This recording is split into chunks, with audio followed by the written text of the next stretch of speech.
Every new World Cup rule explained in 3 minutes.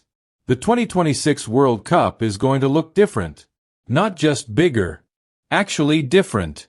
New rules, new formats, new ways to win, new ways to lose, and at least one change that's going to cause a massive argument before the tournament is even halfway through.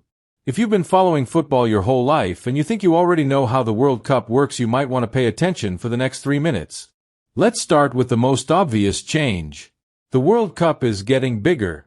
For decades, 32 teams showed up, played their group stages, and the bracket sorted itself out. Clean.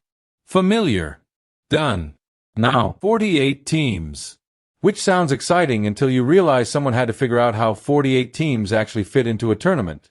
Because 48 doesn't divide neatly. Not into groups of 4, not into a clean bracket. FIFA had to get creative. And when FIFA gets creative, things get complicated. Here's what they landed on. 16 groups of 3 teams each. 3 teams per group.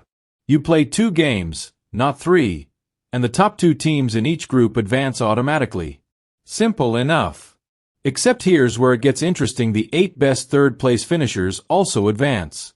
So coming third isn't automatically a death sentence anymore. You can finish last in your group and still make the round of 32.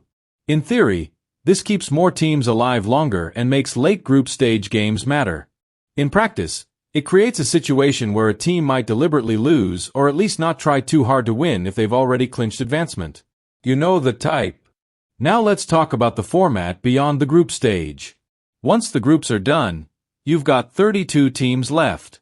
And from there, it's a straightforward knockout tournament. Win or go home. That part hasn't changed.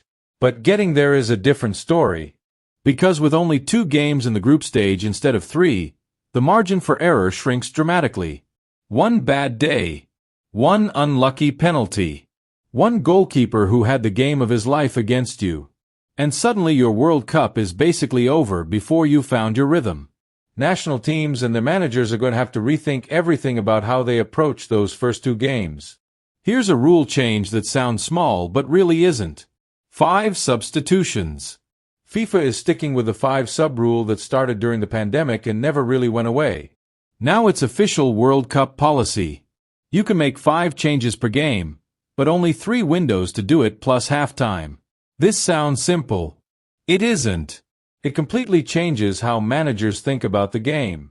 If your striker picks up a knock in the 20th minute, do you sub him off and burn a window early? Or do you wait, risk the injury getting worse, and run out of options at the end? Managers who master this will have a genuine advantage. And managers who don't, well, we've all seen what happens when a tired player gives away a penalty in the 90th minute. Let's talk about something that's quietly caused chaos at every major tournament recently. VAR. Video review technology isn't new. But the way it's being used at the 2026 World Cup has been refined, at least according to FIFA. The stated goal is that VAR decisions should be clearer, faster, and less disruptive to the flow of the game. Offsides in particular. Previously, VAR would stop the game, draw a dozen lines across a replay, and eventually tell you that someone's armpit was 0.3 centimeters ahead of a defender. Compelling television, if you enjoy watching grass grow. The new approach is supposed to use a higher threshold. If it's not clearly offside, the goal stands. Whether that actually happens is a different question. But the intention is there. Now for something a lot of people don't realize has changed. The host setup. For the first time ever, the World Cup is being co-hosted by 3 countries. The United States, Canada, and Mexico. That means games are being played across an enormous geographic area. Teams could play a group stage game in Toronto and then fly to Dallas 3 days later. The logistical challenge for players, fans, and broadcasters is genuinely unprecedented. And it raises an interesting question about home advantage. In a tournament spread across 3 nations, does it even exist anymore? Certain venues will certainly feel louder for certain teams. But the traditional sense of one nation getting behind their side? That's going to be complicated at 2026. One more thing worth knowing. The expanded roster. Each squad can now bring 26 players instead of 23. Again, sounds minor. But in a tournament where 5 substitutions are allowed and squads are under enormous physical pressure across potentially 7 matches, having 3 extra bodies matters. It means managers can carry a specialist goalkeeper without sacrificing an outfield option.